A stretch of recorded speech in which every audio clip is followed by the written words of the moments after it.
Je m'appelle Patricia Télé. J'ai 32 ans et, il y a 3 semaines, je suis devenue veuve. Le jour où mon mari est décédé, j'ai appelé mes parents en sanglotant, arrivant à peine à articuler quelques mots. Et ma mère a dit, « Chérie, nous sommes en plein milieu du brunch d'anniversaire de Madison. Est-ce que cela peut attendre ?» Cela ne pouvait pas attendre. Mon mari était parti. Mais apparemment, les mimosas de ma sœur importaient davantage. Quelques jours plus tard, ils se sont présentés à ma porte non pas pour faire leur deuil, mais pour réclamer 50% de tout ce que Michael avait laissé derrière lui.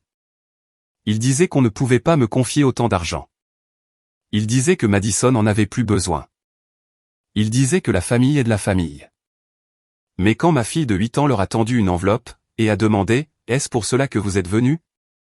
Tout a changé. À l'intérieur, il y avait une lettre de mon défunt mari. Et lorsqu'ils l'ont lue, leurs mains se sont mises à trembler. Avant de vous raconter ce qu'il y avait dans cette lettre, s'il vous plaît, prenez un moment pour aimer et vous abonner, mais seulement si vous pensez que les gens devraient se défendre quand la famille dépasse les bornes, et laissez un commentaire pour me dire d'où vous regardez. Et quelle heure il est chez vous. J'adore savoir que cette histoire atteint des personnes partout dans le monde. Laissez-moi vous ramener au jour où tout a commencé. C'était un samedi soir, le 14 septembre. Je pliais le linge dans le salon pendant qu'Emma regardait des dessins animés à l'étage. Michael était allé chercher des courses, juste un saut rapide au magasin, un aller-retour de 20 minutes. Il m'avait embrassé pour me dire au revoir à la porte. « Tu as besoin d'autre chose ?» avait-il demandé. J'avais ri. « Juste que tu reviennes sain et sauf. » Ce furent les derniers mots que je lui ai jamais dit. Mon téléphone a sonné à 18h32. Numéro inconnu. J'ai failli ne pas répondre. « Madame Télé ?» a dit une voix de femme, professionnelle mais douce. « C'est l'hôpital Merci Général. Je vous appelle au sujet de votre mari, Michael Télé. » Le panier à linge a glissé de mes mains. Il y a eu un accident sur la route 47. Un conducteur ivre a grillé un feu rouge. Je suis tellement désolé, Madame Télé, mais votre mari n'a pas survécu. Je ne me souviens pas de ce que j'ai dit ensuite. Je crois que j'ai hurlé. Je sais que j'ai lâché le téléphone. Emma est descendue en courant, le visage pâle de peur. « Maman, maman, qu'est-ce qu'il y a ?» Je ne pouvais pas lui répondre. Je pouvais à peine respirer. J'ai ramassé mon téléphone avec des mains tremblantes, et j'ai composé le numéro de mes parents. Ils sauraient quoi faire. Ils viendraient. Ils devaient venir. Maman a répondu à la 3e sonnerie. J'entendais de la musique en arrière-plan, des rires, le tintement des verres. « Patricia » a-t-elle dit d'une voix enjouée. « Chérie, qu'est-ce qu'il y a ?»« Maman, ma voix s'est brisée. »« Michael, il est. »« Chérie, nous sommes en plein milieu du brunch d'anniversaire de Madison. Est-ce que cela peut attendre ?» J'ai réessayé. « Maman, Michael est mort. » Il y eut une pause. 2 secondes de silence. « Oh, chérie, c'est terrible, » a-t-elle dit, son ton ne changeant que très légèrement. « Mais nous sommes avec des invités en ce moment. Nous t'appellerons demain, d'accord ?» J'ai entendu la voix de mon père en arrière-plan. « Tout va bien ?» « C'est Patricia » a répondu maman. « Rien d'urgent. » La ligne a coupé. Je me suis assise sur le sol de la cuisine, le téléphone encore pressé contre mon oreille, et j'ai senti quelque chose en moi se briser, quelque chose qui n'avait rien à voir avec la mort de Michael. Les funérailles ont eu lieu 4 jours plus tard, le mardi 18 septembre. Je me tenais à l'avant de la chapelle, une main serrant les petits doigts d'Emma, l'autre posée sur le bois poli du cercueil de Michael. La salle était comble, ses collègues, des amis d'université, des voisins que nous connaissions depuis des années et des gens qui se souciaient de nous, des gens qui étaient là. Mais pas mes parents, ni ma sœur. Emma m'a regardé avec de grands yeux confus. « Maman, où sont papy et mamie ?» J'ai avalé difficilement ma salive. « Ils sont occupés, ma chérie. Mais papa est mort. »« Je sais, mon bébé. » Elle n'a pas posé la question à nouveau. À 8 ans, elle comprenait déjà plus qu'elle ne le devrait. Le patron de Michael, Monsieur Smith, est venu vers moi pendant la réception. Il m'a serré la main fermement, les yeux rougis. Il parlait de vous et d'Emma tous les jours, a-t-il dit. Il était si fier de vous deux. Et il a tout mis en place, pour s'assurer que vous iriez bien. J'ai hoché la tête, ne faisant pas confiance à ma voix.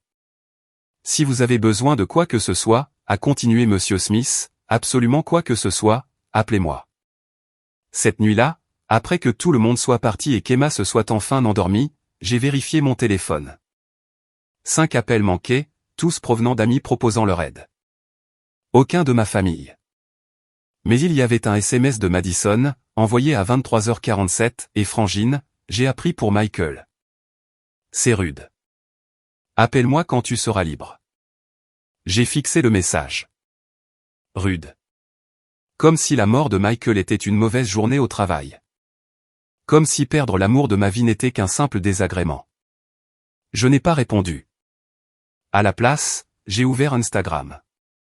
Les stories de Madison étaient encore en ligne, des photos de sa fête d'anniversaire, un brunch dans un restaurant chic, des flûtes de champagne levées. Sa légende disait « Béni par la famille ». J'ai fermé l'application, et j'ai pleuré jusqu'à m'endormir sur le côté du lit de Michael. Le lendemain matin, je me suis forcé à m'asseoir à la table de la cuisine avec l'ordinateur de Michael, pour faire face à la réalité, factures, compte bancaire, papier d'assurance. Michael s'était toujours occupé des finances, non pas parce que j'en étais incapable, mais parce qu'il aimait ça. Maintenant, je devais tout comprendre, seul. Les chiffres dansaient devant mes yeux. La maison était payée. Michael avait insisté là-dessus il y a des années. S'il m'arrive quelque chose, avait-il dit un jour, en plaisantant, au moins tu auras un toit sur la tête. J'avais ri à l'époque. Ce n'était plus drôle maintenant.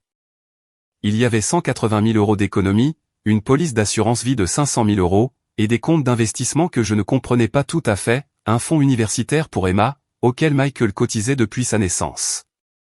Je n'avais jamais géré autant d'argent auparavant. Pendant 7 ans, j'avais été mère au foyer. C'était un choix que nous avions fait ensemble, le travail de Michael payait bien, et Emma avait besoin de moi. Mais maintenant, en regardant ces chiffres, je me sentais submergé. Mon téléphone a vibré. Un SMS de Madison, sérieusement, appelle-moi. J'ai posé le téléphone. Une autre notification, un email d'un certain Harrison, un cabinet d'avocats du centre-ville. L'objet disait, succession de Michael David Télé. Je l'ai ouvert avec des mains tremblantes. Chère Madame Télé, je suis l'exécuteur testamentaire de votre mari. Michael a retenu nos services il y a 6 mois, pour s'assurer que sa succession soit gérée correctement. Veuillez fixer un rendez-vous dès que possible, afin de discuter des termes de sa succession. Cordialement, Gérald Harrison, ESQ. Il y a 6 mois. Michael avait prévu cela il y a 6 mois et ne l'avait jamais mentionné. J'ai fixé l'email pendant un long moment. Qu'avait-il préparé d'autre? Qu'avait-il su d'autre? 3 jours après les funérailles, on a sonné à la porte à 10 h du matin. Je n'attendais personne. Emma était à l'étage dans sa chambre, en train de dessiner son père. Son thérapeute disait que cela l'aiderait à assimiler. J'ai essuyé mes mains sur mon jean, et j'ai ouvert la porte. Mes parents se tenaient sur le perron. Madison était derrière eux, tenant un gobelet de café Starbucks. Patricia. Maman s'est avancée, et m'a serré brièvement dans ses bras. Son parfum était entêtant. Nous sommes tellement désolés de n'avoir pu venir aux funérailles, ma chère. L'événement de Madison était déjà prévu. Tu comprends? Je suis resté figé. Les funérailles étaient il y a 4 jours. Je sais, chérie, mais nous sommes là maintenant. Elle est passée devant moi, est entrée dans la maison comme si elle en était la propriétaire. Papa a suivi, me tapotant l'épaule de manière maladroite. Madison fermait la marche, les yeux balayant le salon. Joli endroit, a-t-elle murmuré. Michael s'est vraiment bien débrouillé. J'ai fermé la porte et je me suis tourné vers eux. Mon cœur battait la chamade. Qu'est-ce que vous faites ici? Nous sommes venus te voir, a dit maman, en s'installant sur le canapé. Pour prendre des nouvelles de toi et d'Emma. Papa s'est assis dans le fauteuil de Michael. Je voulais lui dire de bouger, mais le mot est resté coincé dans ma gorge. Où est Emma? A demandé Madison. En haut, elle dessine. Pauvre petite, a dit maman. Cela doit être si dur pour elle. J'ai attendu. Quelque chose n'allait pas. Il n'était pas là pour me réconforter. L'air était trop chargé de tension, trop délibéré. Papa s'est raclé la gorge. Patricia, nous devons parler de la succession de Michael. On y était. Maman s'est penchée en avant. Tu es encore jeune, ma chérie. Gérer autant d'argent est compliqué. Nous pensons qu'il est préférable que nous t'aidions. Madison a ajouté, ouais, Frangine. Tu n'as jamais travaillé dans la finance. Nous voulons juste nous assurer que l'avenir d'Emma soit sécurisé. J'ai senti mes mains se crisper en point. Papa a fouillé dans sa mallette, et en a sorti un dossier. Il l'a posé sur la table basse, entre nous. Nous avons consulté un avocat, a-t-il dit. En tant que parents, nous avons le droit de contester le testament, si nous estimons que tu n'es pas capable de le gérer correctement. Ma bouche est devenue sèche. La voix de maman était douce, raisonnable. Nous ne sommes pas cupides, Patricia. Mais 50% devraient revenir à la famille, pour aider Madison à lancer son entreprise, et pour assurer notre retraite. J'ai regardé Madison. Elle ne voulait pas croiser mon regard. Je travaille sur cette start-up depuis 2 ans, a-t-elle dit doucement. C'est ma chance. Vous voulez la moitié? Ma voix sonnait creux. La moitié de ce que Michael a laissé pour Emma et moi. Papa a soupiré. Ne sois pas dramatique. Il t'en restera bien assez, et nous sommes une famille. Nous prenons soin les uns des autres. J'ai repensé à l'appel téléphonique. Est-ce que cela peut attendre? J'ai repensé aux funérailles qu'ils avaient manquées au brunch d'anniversaire avec du champagne, et des hashtags sur le fait d'être béni. Voilà ce que la famille signifiait pour eux. Ça. Je me suis levé. J'ai besoin de temps pour réfléchir. L'expression de maman s'est crispée, juste un instant. Bien sûr, ma chère, mais ne tarde pas trop. Les investisseurs de Madison attendent. Papa a rangé le dossier dans sa mallette. Nous te donnons 1 semaine, mais Patricia, sois raisonnable. Nous essayons seulement d'aider. Ils se sont levés pour partir. Madison a marqué une pause à la porte. Je suis vraiment désolé pour Michael, a-t-elle dit. Les mots semblaient répétés. Je n'ai pas répondu. Après leur départ, j'ai verrouillé la porte et je me suis appuyé contre elle. À l'étage, les pas d'Emma faisaient craquer le plancher. J'entendais sa petite voix se parler à elle-même, probablement en train de raconter son dessein. J'ai pensé à Michael, à l'email de l'avocat, à ce qu'il avait dit un jour, il y a des années, après un Thanksgiving tendu avec ma famille, s'il m'arrive quoi que ce soit, ne laisse personne prendre ce qui t'appartient, à toi et à Emma. J'ai fait le nécessaire pour ça. J'ai sorti mon téléphone et j'ai appelé Monsieur Harrison. Les appels téléphoniques ont commencé dès le lendemain. Maman a appelé à 9h, puis à nouveau à midi, puis à 15h, 17h et 19h. J'ai laissé chaque appel tomber sur la messagerie. Madison a envoyé des SMS, et, tu as réfléchi à ce dont on a discuté? On essaie juste de veiller sur toi. Ne nous rejette pas, Patricia. Papa a laissé un message vocal le 2e jour. Sa voix était sévère. Patricia, cela devient ridicule. Nous essayons de t'aider. Rappelle-nous. Je ne l'ai pas fait. Je devais rencontrer Monsieur Harrison le vendredi. 3 jours de plus. Je pouvais tenir 3 jours. Emma l'a remarqué. Maman, pourquoi mamie appelle autant? Je me suis mise à sa hauteur. Ils veulent juste prendre de nos nouvelles, bébé. Elle a penché la tête, étudiant mon visage. Tu as l'air triste quand le téléphone sonne. Les enfants voient tout. Le jeudi après-midi, Madison a posté sur Facebook. Le message était vague mais ciblé, parfois, la famille vous déçoit quand vous en avez le plus besoin. En moins d'1 heure, 3 amis m'avaient envoyé des textos. Tout va bien? J'ai vu le post de Madison. Qu'est-ce qui s'est passé? Tu es en conflit avec ta famille? J'ai éteint mon téléphone. Ce soir-là, je me suis assise avec Emma sur le canapé. Nous avons regardé son film préféré, une histoire de princesse et de dragon. Elle s'est blottie contre moi, sa petite main tenant la mienne. Maman, a-t-elle chuchoté pendant une scène calme. Oui, bébé?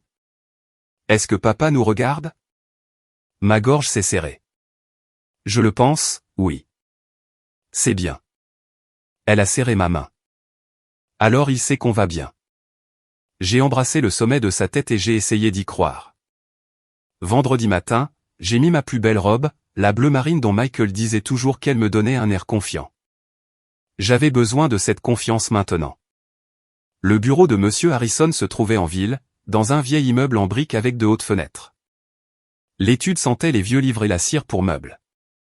Une réceptionniste m'a conduite dans un couloir bordé de textes juridiques et de diplômes encadrés. Le nom de Monsieur Harrison figurait sur une plaque de laiton, à côté d'une lourde porte en bois. Il s'est levé à mon entrée, un homme d'une cinquantaine d'années, avec des cheveux gris et des yeux bienveillants. Madame Télé. Il m'a serré la main fermement. Je suis vraiment désolé pour votre perte. Michael était un homme bien. Merci. Je me suis assise dans le fauteuil en cuir face à son bureau. Il a ouvert un dossier épais. Votre mari est venu me voir il y a 6 mois. Il était très précis sur ce qu'il voulait. Il ne me l'a jamais dit. Monsieur Harrison a souri doucement. Il ne voulait pas vous inquiéter, mais il voulait s'assurer que vous et Emma seriez protégés, quoi qu'il arrive. Protégés de quoi? Il a sorti un document et l'a fait glisser sur le bureau. Des personnes qui pourraient essayer de profiter de votre chagrin. J'ai fixé les papiers. Dernière volonté et testament de Michael David Télé. Tout vous revient, à vous et à Emma, a expliqué Monsieur Harrison. La maison, tous les comptes financiers, l'assurance vie, les investissements. C'est un testament blindé. Vos parents n'ont aucun recours légal, à moins qu'ils ne puissent prouver une influence indue, ou une incapacité mentale, ce qu'ils ne peuvent pas faire. Le soulagement m'a envahi. Donc, ils ne peuvent rien prendre? Ils peuvent essayer de le contester, a-t-il dit prudemment. Mais cela leur coûtera des frais juridiques, et ils échoueront. Michael s'en est assuré. Il a marqué une pause, puis a de nouveau fouillé dans le dossier. Il y a encore une chose. Michael vous a laissé une lettre. Il m'a demandé de vous la remettre quand ce moment viendrait. Il m'a tendu une enveloppe. Mon nom y était écrit, de la main de Michael. Mes mains tremblaient en l'ouvrant. La lettre faisait 2 pages, recto verso. L'écriture de Michael était désordonnée mais familière, je l'avais vue sur des listes de courses, des cartes d'anniversaire, des post-it laissés sur le miroir de la salle de bain. Ma très chère Patricia, si tu lis ceci, cela signifie que je suis parti, et que quelqu'un essaie de prendre ce qui vous appartient, à toi et à Emma. Je parie qu'il s'agit de tes parents probablement avec le soutien de Madison. J'ai eu le souffle coupé. Je connais tes parents. J'ai observé comment ils te traitent par rapport à Madison depuis 7 ans. J'ai assisté à des Noëls où ils lui offraient des cadeaux coûteux, et à toi, des cartes cadeaux. J'ai écouté leurs éloges sur ses accomplissements, tout en balayant les tiens. Je t'ai vu sourire malgré tout, parce que tu ne voulais pas créer de problème. Ils s'en prendront à l'héritage. Non pas parce qu'ils en ont besoin, mais parce qu'ils pensent que tu es faible, et que tu ne te battras pas. Les larmes ont brouillé les mots. Patricia, tu es la personne la plus forte que je connaisse. Tu n'as simplement jamais eu de raison de le montrer. Tu as élevé notre fille avec amour et patience. Tu as fait de notre maison un foyer. Tu as soutenu ma carrière, et tu ne t'es jamais plainte des longues heures ou du stress. Tu n'es pas faible. Tu n'es pas incapable. Et tu mérites chaque centime pour lequel j'ai travaillé, parce que tu as travaillé tout aussi dur pour faire de notre famille une famille. J'ai tout mis en place pour que toi et Emma soyez en sécurité. Fais confiance à Monsieur Harrison. Fais confiance au processus, et fais-toi confiance. Il y a une seconde enveloppe dans le tiroir de mon bureau à la maison, avec la mention pour les mains d'Emma uniquement. Donne-la lui quand ils viendront réclamer leur part. Elle saura quoi faire. Je t'aime. Je suis désolé d'avoir dû partir. Mais je te promets que je te protège encore. Pour toujours tiens, Michael. J'ai replié la lettre avec soin, et j'ai regardé Monsieur Harrison à travers mes larmes. Il savait, ai chuchoté. Il savait exactement ce qu'il ferait. Oui, a dit Monsieur Harrison doucement. Il le savait. Je suis rentré chez moi dans un état second. La lettre de Michael était dans mon sac, pressée contre mon cœur comme un talisman.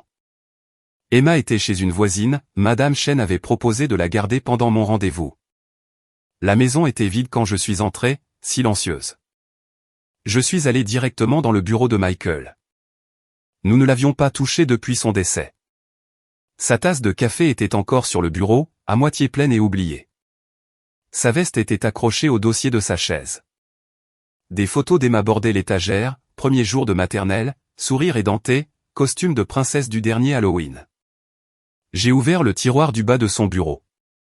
L'enveloppe était exactement là où Michael avait dit qu'elle serait, blanche, format commercial, avec le nom d'Emma écrit en lettres capitales soignées pour les mains d'Emma uniquement, quand ils demanderont.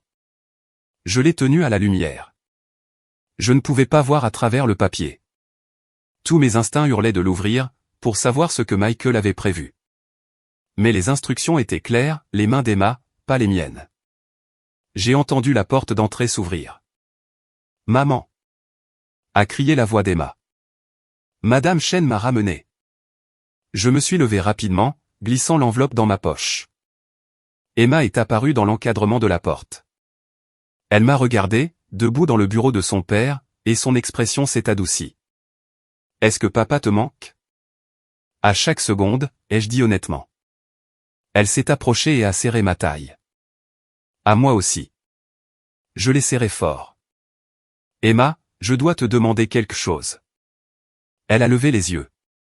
D'accord. Si mamie et papy reviennent, et qu'ils demandent de l'argent, j'ai besoin que tu leur donnes quelque chose. Tu peux faire ça pour moi. Elle a hoché la tête avec sérieux. C'est quoi? J'ai sorti l'enveloppe et je la lui ai tendue. Elle a lu l'étiquette lentement. C'est pour moi. C'est de papa. Il voulait que tu la leur donnes. Les yeux d'Emma se sont agrandis. Quand? Tu sauras quand. Maman a rappelé dimanche matin. Cette fois, j'ai répondu. Patricia. Sa voix était enjouée, soulagée. Enfin, chérie, nous devons parler. Je t'écoute. Pas au téléphone. Nous organisons un déjeuner de famille chez nous ce dimanche. S'il te plaît, viens. J'ai serré le téléphone plus fort. Je ne pense pas que ce soit une bonne idée en ce moment. Patricia, nous devons résoudre cela. Oncle Tom et tante Sarah seront là aussi. Nous sommes tous inquiets pour toi. Oncle Tom et tante Sarah. Elle se constituait un public. Ce n'était pas seulement un déjeuner de famille, c'était un piège. Il voulait me mettre la pression devant tout le monde. Je vais y réfléchir, maman.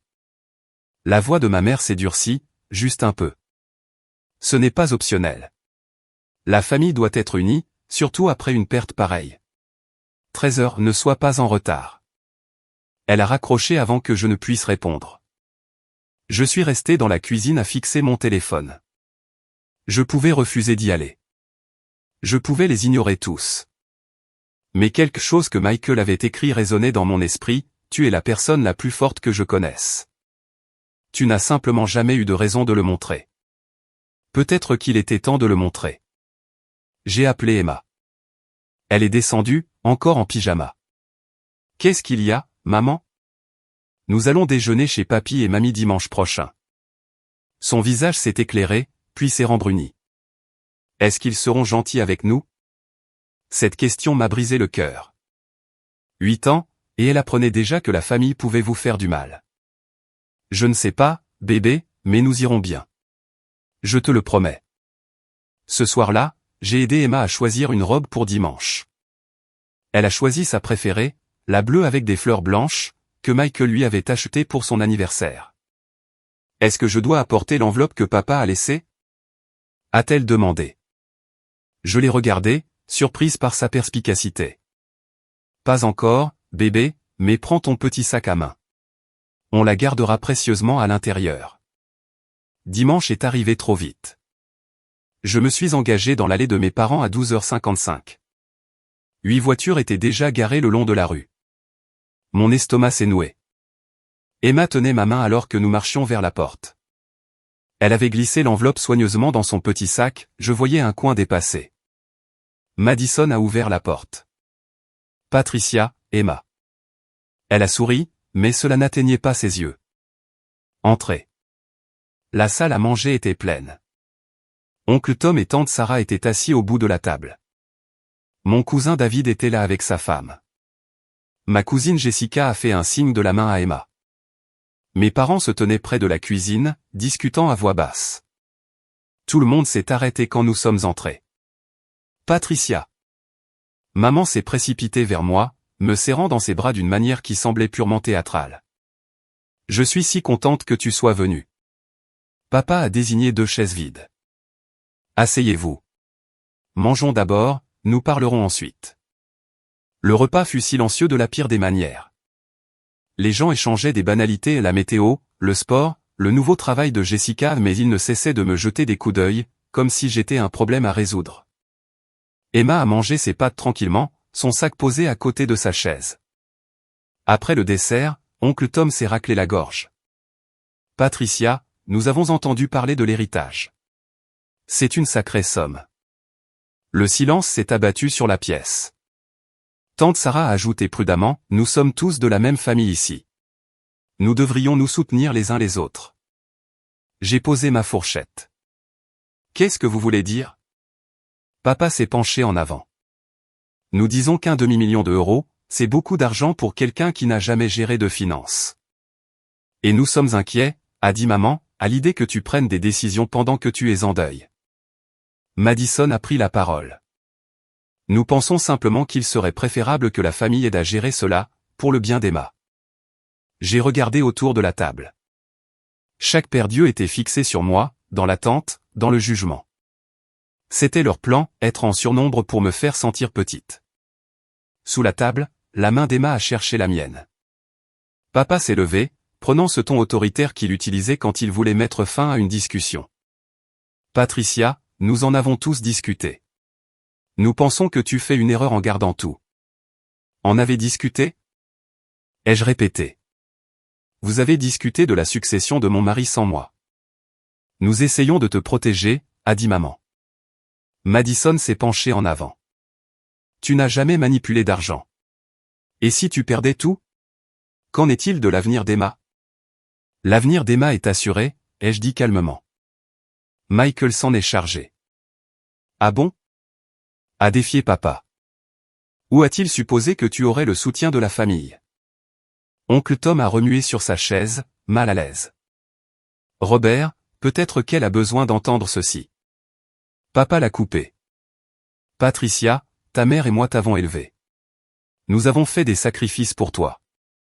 Est-ce que nous ne méritons pas quelque chose pour toutes ces années?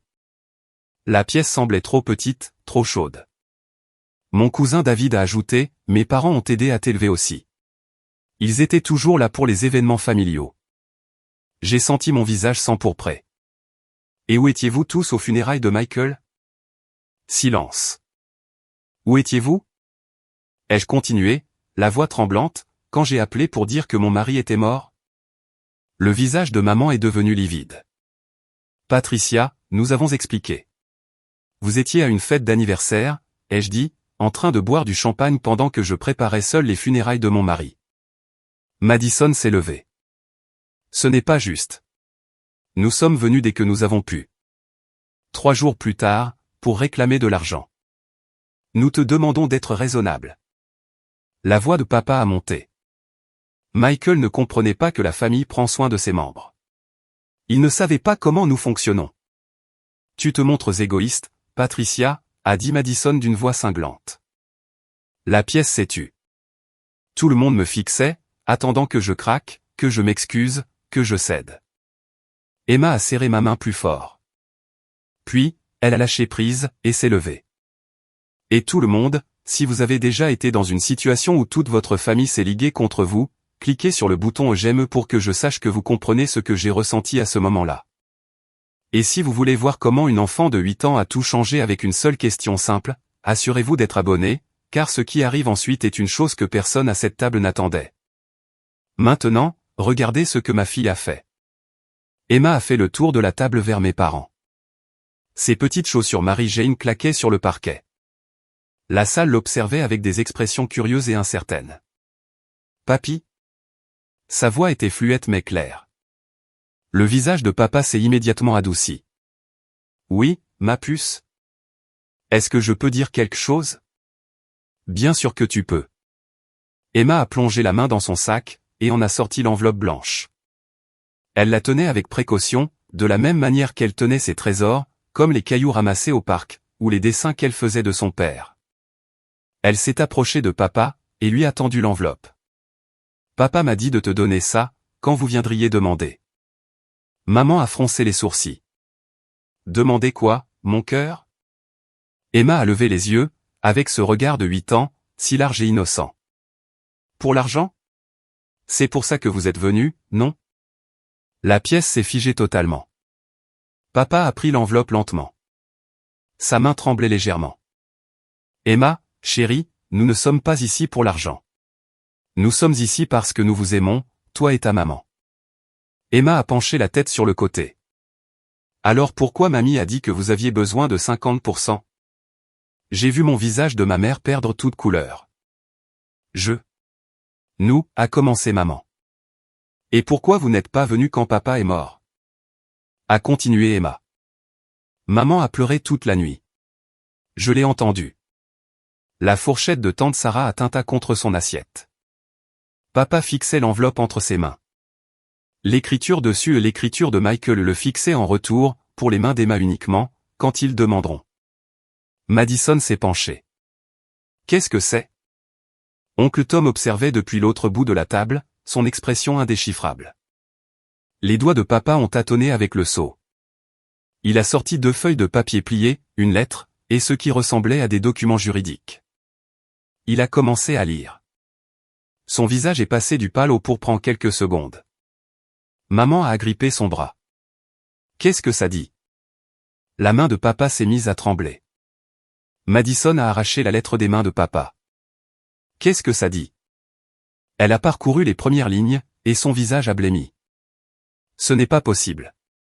Lila à voix haute, a dit oncle Tom calmement. Les mains de Madison tremblaient. Elle s'est raclé la gorge. À Robert et Linda Télé, si vous lisez ceci, cela signifie que vous avez réclamé de l'argent à ma femme et à ma fille après mon décès. La pièce a éclaté en chuchotement. Continue de lire, ai-je dit calmement. Madison a continué, la voix chevrotante. Je savais que cela arriverait. Je sais depuis des années comment vous traitez Patricia par rapport à Madison. Je vous ai vu balayer ses réussites, et privilégier votre fille cadette à chaque occasion. Maman s'est levée. C'est ridicule.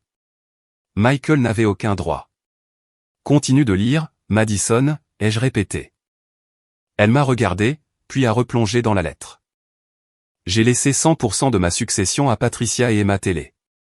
C'est mon droit légal, et mon choix. Elles sont ma famille. Elles sont ma priorité. Oncle Tom s'est penché en avant, écoutant attentivement. Si vous tentez de contester ce testament. Madison s'est interrompue, avalant avec peine. Si vous tentez de contester ce testament, mon avocat Gérald Harrison a reçu l'instruction de divulguer les preuves de votre refus d'assister à mes funérailles. Les yeux du cousin David se sont agrandis. Vous n'êtes pas allé aux funérailles?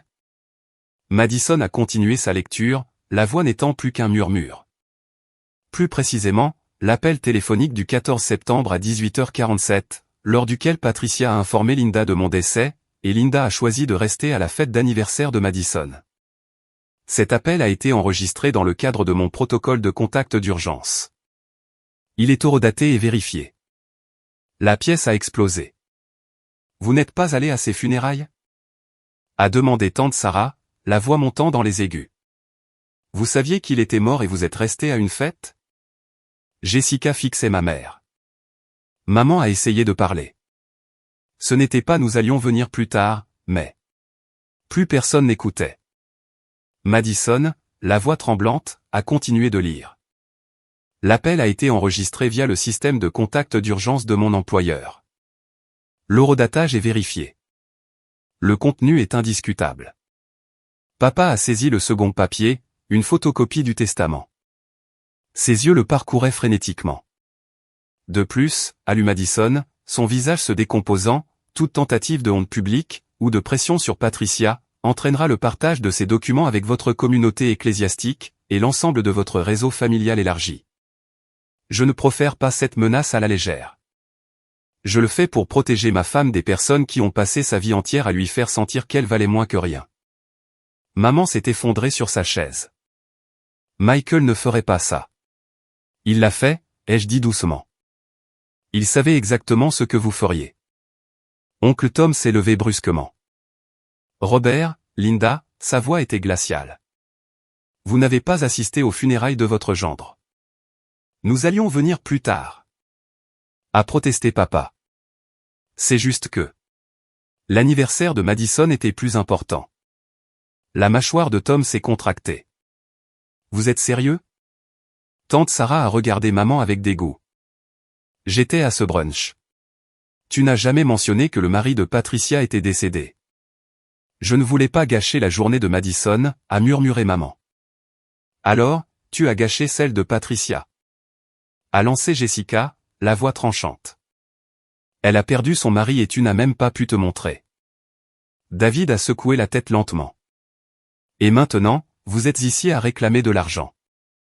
Madison a posé la lettre sur la table. Ses mains tremblaient encore. Le testament est légal, a-t-elle dit d'une voix creuse. Signé, notarié, avec témoin. Il a tout laissé à Patricia et Emma. Nous ne pouvons rien faire. Papa fixait les papiers. Cela ne peut pas être applicable. L'enregistrement est parfaitement légal dans cet état, ai-je dit. J'avais vérifié. Consentement d'une seule partie. Michael était dans l'appel. Il avait parfaitement le droit de l'enregistrer.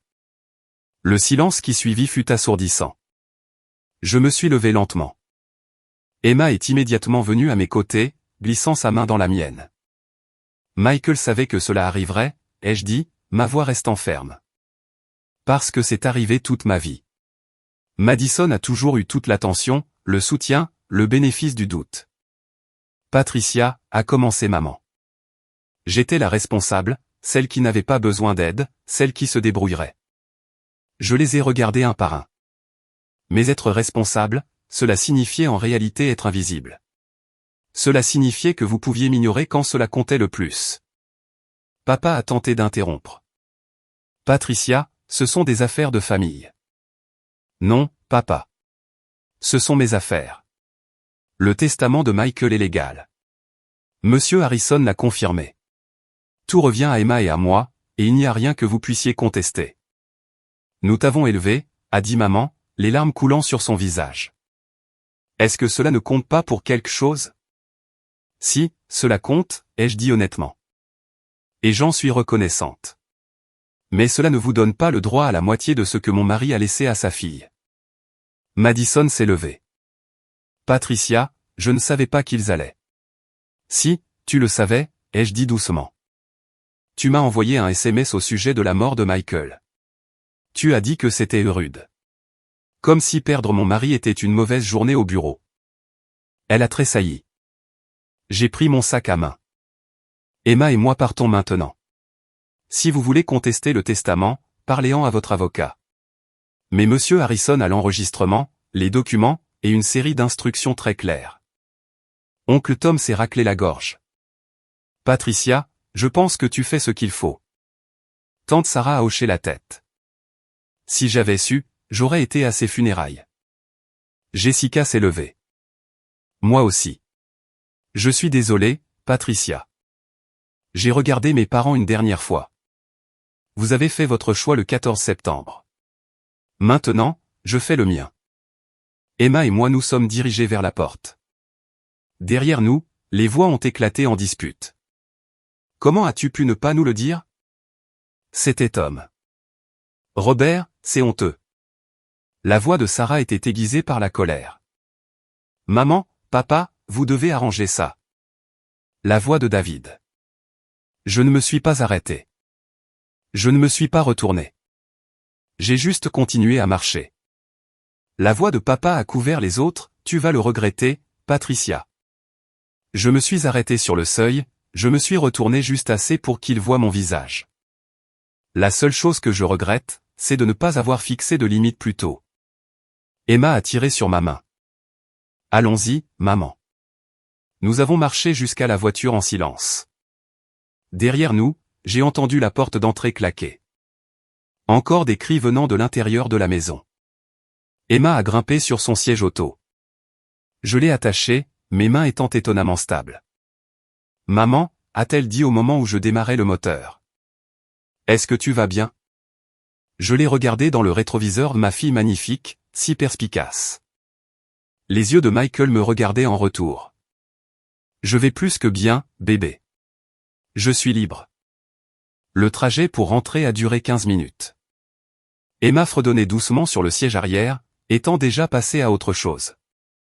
Les enfants ont cette résilience. Mon téléphone a vibré au moment où nous arrivions dans l'allée. Les messages affluaient. Jessica, je suis tellement désolé.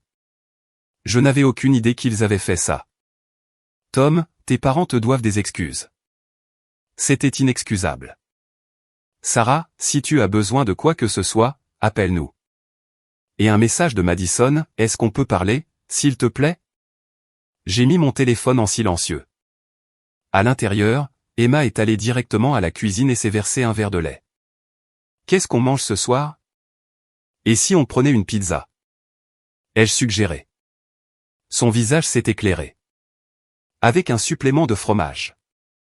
Avec un supplément de fromage. Pendant qu'Emma regardait ses dessins animés, je me suis assise à la table de la cuisine, et j'ai enfin pu respirer.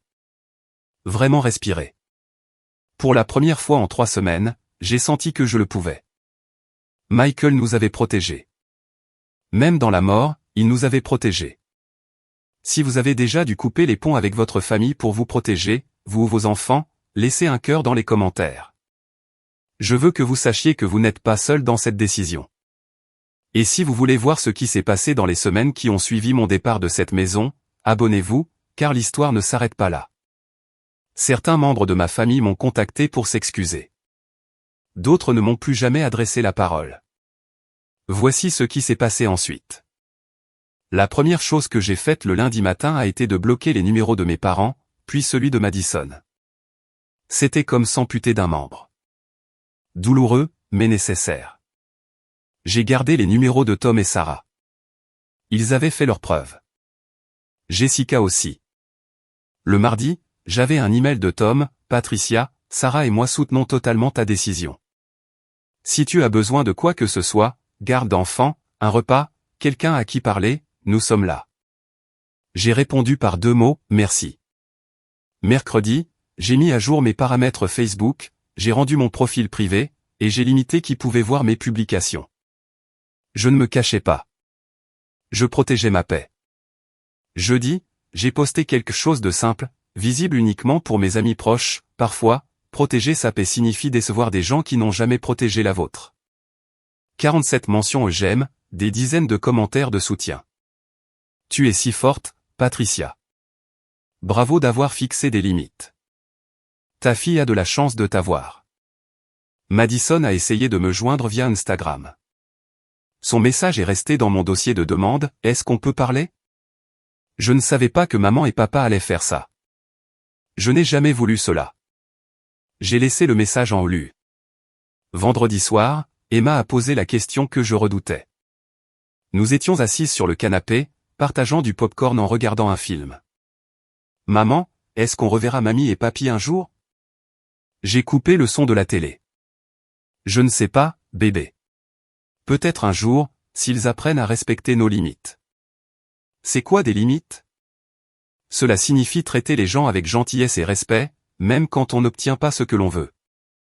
Elle a réfléchi à cela. Mamie et papy n'étaient pas gentils.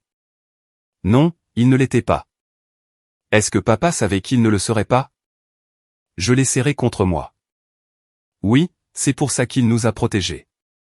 Elle resta silencieuse un moment. Alors papa était intelligent. Mes yeux se sont remplis de larmes. Il l'était vraiment. Nous avons fini le film. Emma s'est endormie sur mes genoux. Je l'ai portée jusqu'à son bed et je l'ai bordée, en embrassant son front. En bas, mon téléphone a vibré. Un autre SMS de Madison. Je l'ai supprimé sans le lire. 2 semaines après le déjeuner de famille, une lettre recommandée est arrivée. Je l'ai fixée sur la table de la cuisine. L'adresse de l'expéditeur était celle d'un cabinet d'avocats que je ne connaissais pas.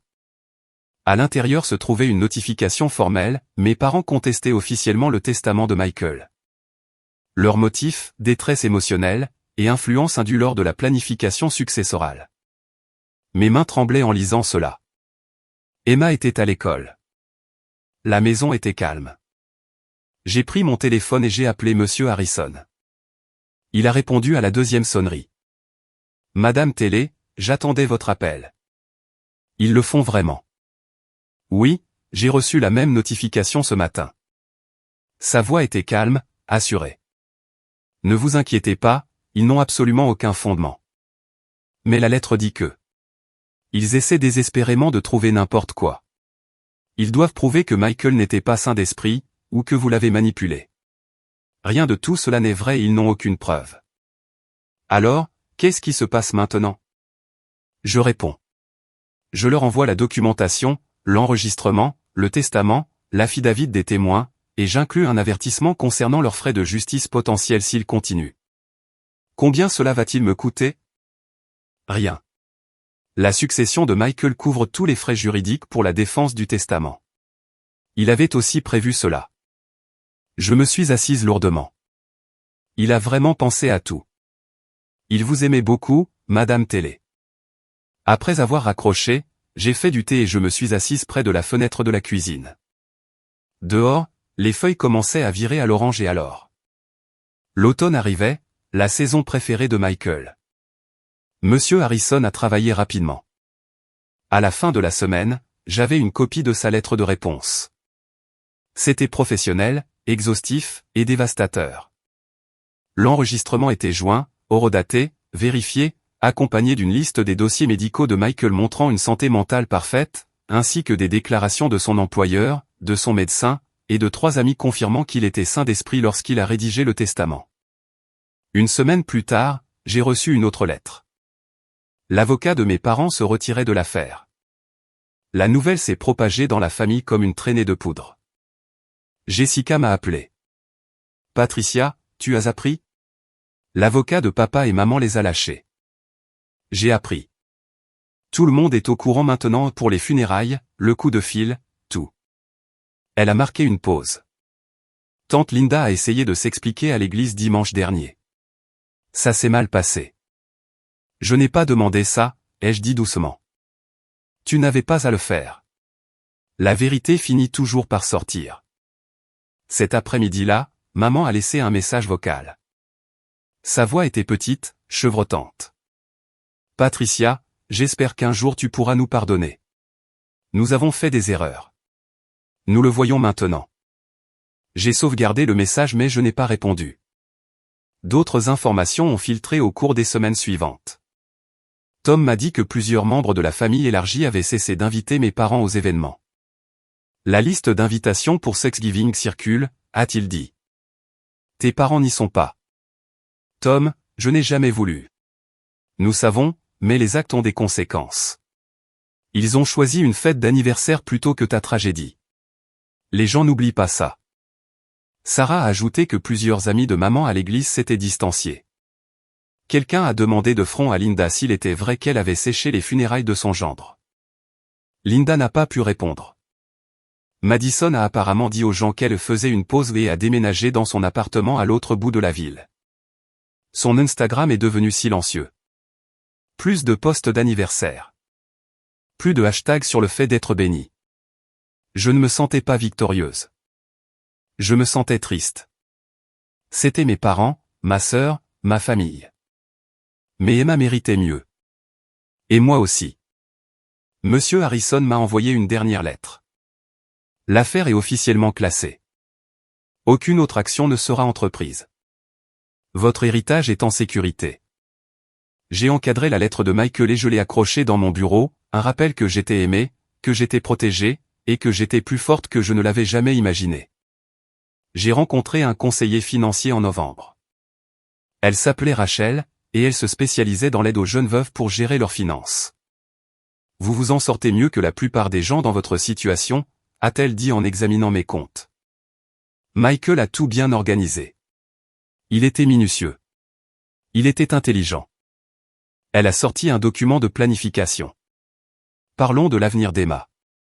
Nous avons mis en place un fonds universitaire en bonne et due forme, des comptes d'investissement, et une fiducie à laquelle Emma ne pourrait accéder qu'à l'âge de 25 ans. Tout était protégé, tout était prévu. Et vous? A demandé Rachel. Que voulez-vous? Je n'avais pas pensé à moi depuis des mois. Je ne sais pas. C'est normal. Vous n'avez pas besoin de savoir tout de suite. J'ai aussi commencé une thérapie, pas un soutien au deuil, bien que nous ayons parlé de Michael, mais une thérapie pour m'aider à comprendre la dynamique de ma famille. Vous étiez le bouc émissaire, a expliqué le docteur Martinez. Madison était l'enfant prodige. Un schéma familial classique. Je pensais juste que je n'étais pas assez bien. Tu as toujours été assez bien, Patricia. Il ne pouvait simplement pas le voir. Emma a commencé à voir un pédopsychologue, elle aussi. Madame Roberts était douce, patiente. Elle utilisait la thérapie par l'art, laissant Emma dessiner et peindre ses sentiments. Elle progresse bien, m'a dit Madame Roberts après la 3e séance, son père lui manque, mais elle se sent en sécurité avec vous. C'est le plus important. En décembre, j'ai rejoint un groupe de soutien pour jeunes veuves. 12 femmes, toutes de moins de 40 ans, naviguant toutes dans la vie après la perte. Une femme nommée Rachel, une autre Rachel, a partagé son histoire. J'ai dû couper les ponts avec mes beaux-parents. Ils ont essayé de me prendre ma maison. Meilleure décision que j'ai jamais prise. Les autres ont hoché la tête. Elle comprenait. Pour la première fois depuis la mort de Michael, je ne me sentais pas seul. Ce soir-là, Emma a commencé les cours de piano, quelque chose que Michael avait toujours voulu pour elle. Je me suis assise dans la salle d'attente en l'écoutant tâtonner sur les gammes, et j'ai pleuré. Non pas de tristesse, mais de guérison. 6 mois ont passé. C'était mars maintenant. L'anniversaire de la mort de Michael approchait. Le 14 avril, un jour que je redoutais, mais la vie avait trouvé un nouveau rythme. Emma s'épanouissait à l'école. Son enseignante disait qu'elle s'en sortait remarquablement bien compte tenu de tout. J'avais commencé à faire du bénévolat à la bibliothèque locale 2 fois par semaine. Ce n'était pas grand-chose, mais cela me donnait un but, me faisait me sentir utile. Le 9e anniversaire d'Emma approchait. J'ai organisé une fête à la maison. Juste ses amis d'école, Tom et Sarah. Jessica. Est-ce qu'on peut avoir un gâteau de princesse? A demandé Emma. On peut avoir tout ce que tu veux. Elle m'a serré fort. J'aimerais que papa puisse être là. Moi aussi, bébé. Mais il serait si fier de toi. La fête fut charmante. 10 petites filles courant dans le jardin, faisant des jeux, mangeant trop de sucre. Emma a soufflé ses bougies et a fait un vœu. Elle n'a pas voulu me dire lequel. Après le départ de tout le monde, Tom m'a prise à part. Tu te débrouilles super bien, Patricia. Vraiment. Certains jours sont plus durs que d'autres. C'est normal. Il m'a serré l'épaule. Mais tu gères. Emma est heureuse. C'est ce qui compte. Sarah a ajouté, tu as eu des nouvelles de tes parents? J'ai secoué la tête. Non, et c'est très bien comme ça. Ils avaient essayé de me contacter quelques fois, par email surtout, mais j'avais laissé les messages sans réponse. Je n'étais pas prête. Peut-être que je ne le serai jamais. Madison a envoyé une carte d'anniversaire pour Emma. Elle est arrivée la veille de la fête. À l'intérieur, il y avait une carte cadeau pour une librairie et un court mot. Joyeux anniversaire, Emma. Tu me manques. Je t'aime, tante Madison. Emma l'a regardée avec confusion. Je peux utiliser la carte cadeau? Oui. Est-ce que je dois dire merci? J'y ai réfléchi. Si tu en as envie. Elle a écrit un simple mot de remerciement. Je l'ai posté pour elle. Des petits pas. Peut-être qu'un jour il y aurait une guérison. Mais pas aujourd'hui. Pas encore. Je suis tombé sur Madison à l'épicerie, fin avril. J'étais au rayon fruits et légumes, en train de choisir des pommes. Quand j'ai entendu quelqu'un dire mon nom, je me suis retourné. Madison se tenait à 1 mètre de moi, tenant un panier. Elle semblait plus mince, fatiguée, plus vieille d'une certaine manière. Patricia. Sa voix était calme. Salut, Madison. Emma était avec moi. Elle s'est arrêtée, se tenant à moitié derrière moi. Madison a regardé Emma. Salut, Emma. Tu as tellement grandi. Emma n'a pas répondu. Elle s'est juste serrée davantage contre moi. Les yeux de Madison se sont remplis de larmes. Écoute, je sais que je ne peux pas réparer ce qui s'est passé, mais je suis désolé. J'aurais dû être là pour toi. Tu as raison, ai-je dit d'un ton égal. Tu aurais dû. Est-ce qu'on peut? Je ne sais pas, peut-être se parler un de ces jours, prendre un café? J'ai considéré la proposition. L'ancienne Patricia aurait dit oui immédiatement, impatiente d'arranger les choses, de maintenir la paix. Mais j'avais appris quelque chose ces 6 derniers mois. Je ne devais ma paix à personne, juste pour les mettre à l'aise. Peut-être, ai-je dit prudemment. Mais pas pour l'instant. Emma et moi sommes encore en train de guérir. Madison a hoché la tête, essuyant ses yeux. Je comprends. Je le mérite. Prends soin de toi, Madison. Toi aussi. Nous sommes partis dans des directions opposées. Emma m'a regardé. Tu es triste? Un petit peu, mais c'est pas grave. Tu penses que tante Madison est triste? Probablement. Tant mieux, a dit Emma, avant de marquer une pause. C'est méchant? J'ai serré sa main. C'est honnête, et parfois, les gens ont besoin de se sentir tristes à cause des choix qu'ils ont faits. Nous avons fini nos courses et sommes rentrés. Cette nuit-là, j'ai écrit dans mon journal une chose que le docteur Martinez m'avait encouragé à faire. Aujourd'hui, j'ai vu Madison. Cela a fait moins mal que ce à quoi je m'attendais. C'est peut-être un progrès. C'est peut-être la guérison. Ou peut-être que je n'ai tout simplement plus de colère à donner. Je choisis la paix plutôt que la victoire. Je choisis Emma plutôt que de vouloir prouver quelque chose. J'ai fermé le journal et je me suis sentie plus légère. Ce soir-là, Emma et moi étions assises sur le perron. Le printemps était en pleine floraison. Les fleurs dans le jardin que Michael avait planté il y a des années s'épanouissaient. Emma tenait une tasse de chocolat chaud, même s'il commençait à faire doux dehors. Maman, tu penses que tante Madison était sincère? Je pense qu'elle l'était à ce moment-là, ai-je dit prudemment. Mais les mots sont faciles. Les actes prennent du temps. Est-ce qu'on sera de nouveau une famille un jour? Je l'ai serré contre moi. Nous sommes une famille, Emma. Toi et moi, et les gens qui sont là pour nous, comme oncle Tom et tante Sarah. Exactement. La famille, ce n'est pas seulement le sang. C'est ceux qui sont là quand c'est important. Emma réfléchit à cela, en sirotant son chocolat. Papa était toujours là. Il l'est toujours, bébé, d'une manière différente. Elle a regardé le ciel. Tu penses qu'il nous regarde? J'espère que oui. Nous sommes restés dans un silence confortable. 1 an plus tôt, j'aurais été terrifié par ce silence, terrifié d'être seul avec mes pensées. Mais maintenant, ce calme me semblait paisible. Plus tard, après qu'Emma soit allée se coucher, je me suis assise au bureau de Michael. Je l'avais lentement transformé, en rangeant les vieux papiers, en ajoutant mes propres affaires, mais j'avais gardé ses photos, sa tasse de café, son stylo préféré. J'ai rouvert mon journal et j'ai écrit, avant, je pensais que fixer des limites signifiait être cruel.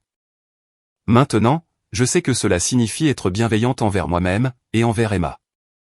Michael m'a appris cela, non pas avec des mots, mais par ses actes. Il m'a montré ce que signifie protéger les personnes que l'on aime, même quand c'est difficile. J'ai fait une pause, puis j'ai ajouté, je ne suis pas parfaite à ce jeu-là.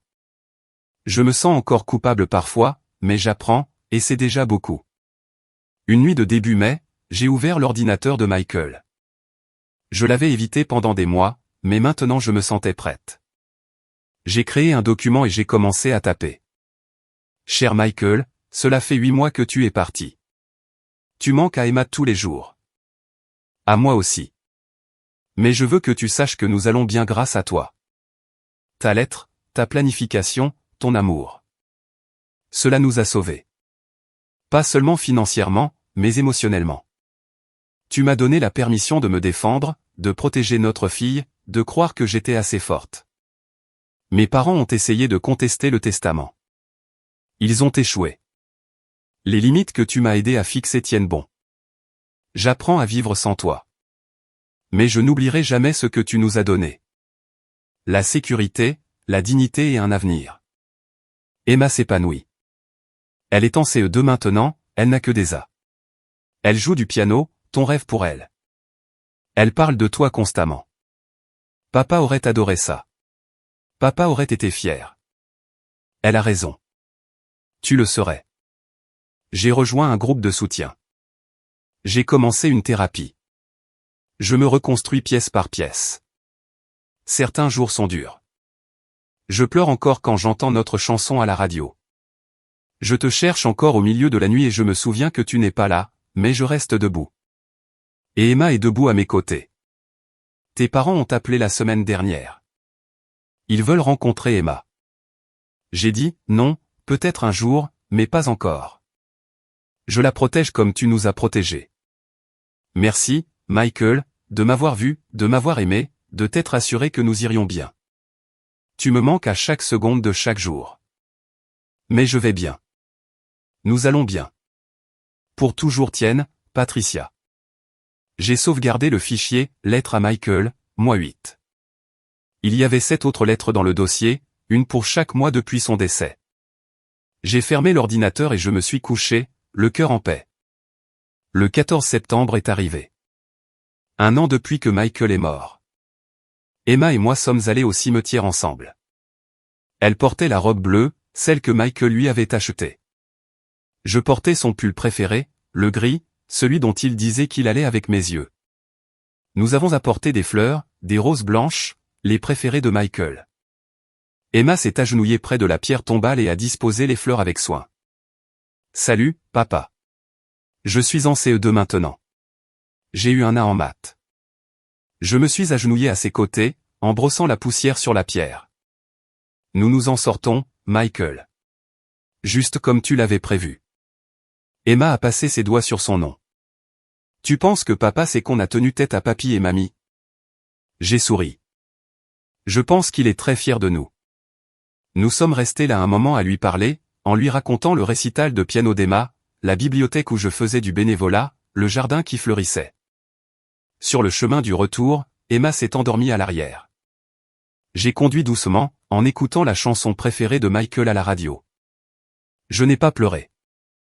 J'ai juste écouté et je me suis souvenu. À la maison, j'ai bordé Emma. Elle était à moitié endormie. Je t'aime, maman. Je t'aime aussi, bébé. Dans ma chambre, j'ai ouvert le tiroir de ma table de nuit. À l'intérieur se trouvait la lettre originale que Michael avait laissée à Monsieur Harrison. Je l'avais lue des dizaines de fois, mais ce soir, je l'ai relue encore.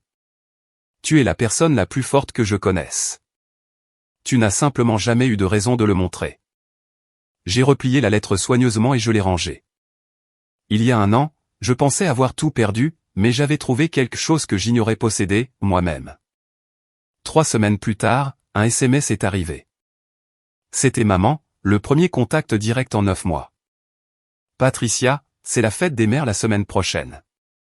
Est-ce qu'on peut voir Emma? J'ai fixé le message pendant un long moment.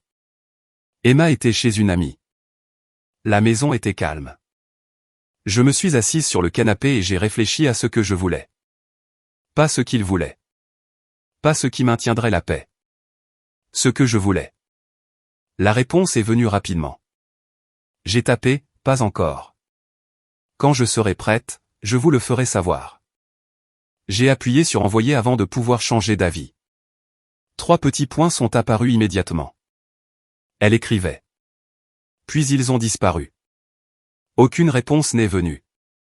Ce dimanche-là, c'était la fête des mères. Emma m'a préparé le petit déjeuner. Des toasts légèrement brûlés et des œufs brouillés. C'était parfait.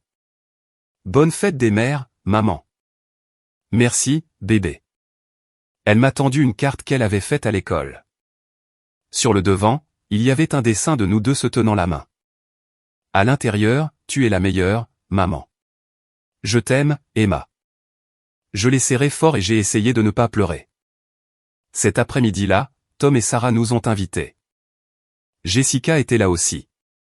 Ils avaient préparé le déjeuner et m'avaient acheté des fleurs. Tu te débrouilles super bien, Patricia, a dit Sarah. Être mère, c'est dur. Être mère célibataire, c'est encore plus dur. Tu gères cela avec grâce. J'ai regardé Emma jouer avec le chien de Jessica dans le jardin et j'ai ressenti quelque chose que je n'avais pas ressenti depuis longtemps, de la fierté. Pas de la fierté pour ce à quoi j'avais survécu. De la fierté pour la personne que j'étais devenue. Cette nuit-là, j'ai reçu un autre SMS, de Madison cette fois, bonne fête des mères. Tu es une maman incroyable. Emma a de la chance de t'avoir. Je l'ai lu 2 fois, puis j'ai tapé, merci. Rien de plus, rien de moins. Des petits pas. Peut-être qu'un jour il y aurait plus. Mais aujourd'hui, c'était suffisant. En juin, quelque chose a changé en thérapie.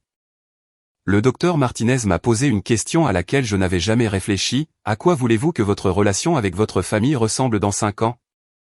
J'ai ouvert la bouche pour répondre, puis je me suis arrêté. Je ne sais pas, ai-je admis. C'est normal. Vous n'avez pas besoin de savoir tout de suite, elle s'est penchée en avant. Mais réfléchissez-y, voulez-vous une réconciliation? Voulez-vous de la distance? Voulez-vous quelque chose entre les deux? Pendant la semaine qui a suivi, j'y ai pensé constamment. J'ai imaginé Emma à 13 ans, à 18 ans, à 21 ans. Est-ce que je voulais qu'elle ait une relation avec ses grands-parents, avec sa tante? Oui, mais seulement s'il changeait. Seulement s'il l'avait mérité. Je ne pouvais pas contrôler s'il changerait. Mais je pouvais contrôler mes limites. À ma séance suivante, j'ai dit au docteur Martinez, je veux l'option de la réconciliation, mais je ne veux pas la forcer ni la précipiter. Je veux qu'ils prouvent qu'ils ont changé avant de faire de nouveau partie de la vie d'Emma. C'est juste, a-t-elle dit. C'est sain. C'est vrai? Ai-je demandé. Parfois, j'ai l'impression d'être cruel. Se protéger n'est pas cruel, Patricia. C'est nécessaire. Cette nuit-là, j'ai écrit une lettre, pas à Michael cette fois, mais à moi-même. Chère Patricia, tu n'es pas responsable des choix de tes parents. Tu n'es pas responsable de leurs sentiments blessés. Tu n'es pas responsable du bonheur de tout le monde. Tu es seulement responsable de ta protection et de celle d'Emma. C'est correct de dire non. C'est correct d'attendre. C'est correct de prendre ton temps. Tu es assez. Tu as toujours été assez. Aime-toi. J'ai plié la lettre et je l'ai mise dans mon journal. Certains jours, j'avais besoin de ce rappel, mais de plus en plus, je commençais à y croire. Aujourd'hui, nous sommes le 6 octobre, 13 mois après la mort de Michael. Je suis assise sur le perron, à regarder Emma jouer dans le jardin. Elle court à travers l'arroseur en riant. Le son me remplit de joie. Mon téléphone vibre. Un autre SMS de maman. Patricia, s'il te plaît. Emma nous manque. Je regarde le message un instant, puis je tape, je ne suis pas prête. S'il vous plaît, respectez cela. Cette fois, elle répond, nous comprenons. Nous attendrons. Ce n'est pas une excuse, mais c'est un début. Emma arrive en courant, trempée. Maman, est-ce qu'on peut faire des cookies? Bien sûr, bébé. On y va. Elle m'attrape la main et me tire vers la maison. Je regarde le jardin, le potager que Michael avait planté, la balançoire qu'il avait construite, la vie que nous avons faite ensemble. Il n'est pas là, mais son amour l'est toujours. À l'intérieur, nous mélangeons la pâte à biscuits. Emma met de la farine partout. Je m'en fiche. Ce sont ces moments-là qui comptent. Pendant que les biscuits cuisent, je repense au chemin parcouru. De veuve à guerrière, de paillasson à quelqu'un qui connaît sa valeur. Ce ne fut pas facile. Il y eut des jours où je voulais abandonner. Des jours où je voulais céder. Des jours où je voulais juste dire oui pour que tout cesse de faire mal, mais je ne l'ai pas fait. Pour Emma, pour Michael, pour moi-même. Emma sort les biscuits du four. Parfait. Tout comme toi, je lui dis. Cette nuit-là, après qu'Emma se soit couchée, Je me tiens sur le seuil du bureau de Michael. Mon bureau, maintenant. Je l'ai personnalisé tout en gardant des morceaux de lui. Et je réalise que je ne suis plus seulement en train de survivre. Je vis. Si vous êtes dans une situation où votre famille attend de vous que vous renonciez à ce qui vous appartient, souvenez-vous de ceci, se protéger n'est pas égoïste, c'est nécessaire. Fixez vos limites. Honorez votre valeur. Et ne laissez personne vous dire que l'amour signifie accepter le manque de respect. C'est mon histoire. Si vous avez déjà eu à choisir entre l'harmonie familiale et votre propre paix, laissez un commentaire et dites-moi ce que vous avez décidé. J'aimerais beaucoup vous lire. Et si vous pensez que quelqu'un a besoin d'entendre cela aujourd'hui, n'hésitez pas à partager cette vidéo. Merci de m'avoir écouté. On se voit dans la prochaine. Merci d'avoir suivi le voyage de Patricia. Si cette histoire a touché votre cœur, n'oubliez pas d'aimer et de vous abonner pour soutenir cette chaîne. Et n'oubliez pas de consulter la description ci-dessous. J'ai des liens vers d'autres histoires sur la fixation des limites, la recherche de force et la protection de votre paix. Souvenez-vous, vous méritez le respect, même de la part de votre famille. À bientôt dans la prochaine vidéo.